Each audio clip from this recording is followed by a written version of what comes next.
On the 20th of December, 10 o'clock in the morning, 4 Germans, 2 officers and 2 enlisted men of the German army, under a white flag, came into our glider regiment. And they said, "We're parlementaires, and we have a ultimatum here." So the enlisted men were kept at the platoon where they went in. The officers were blindfolded and led back to the next company command. And then the call went in that they had this demand for our surrender. We said, "Bring it in." So they brought the thing in. I mistakenly thought that there were some Germans wanting to surrender to us, and no, this is quite the opposite.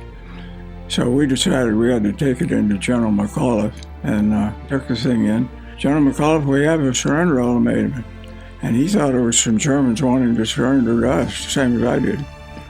And we said, "Oh no, they're telling us to surrender." He said, "Us surrender? Oh, nuts."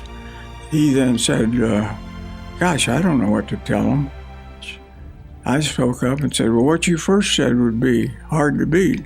He said, "What do you mean? What did I say?" I said, "You said nuts."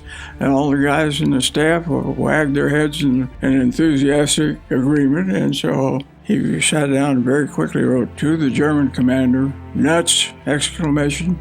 The American commander gave it to Bud Harper, said, "Bud, will you deliver this?" He said, "I'll be delighted. Be fun." So Bud Harper took it back to where the Germans were still blindfolded, and he said to the major, "Major, I have your answer. I'll put it in your hand." He puts it in his hand. The major says, "Is it affirmative or negative?" He says, "It's decidedly negative. It's nuts." And the German said, "Nice, was ist das?" He was totally nonplussed by what this could be. He said, "Well, it's decidedly not affirmative." He said, "It means the same as go to hell." He said, "I'll tell you another thing."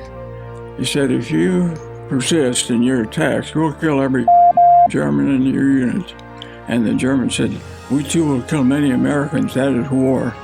The biggest single factor was the quality of the troops that we had in the Airborne Division, 101st. They were wonderful men, and you really had to rein them in rather than kick them in the pants. I mean, they were gung-ho, and that's the kind of people I wanted to be with.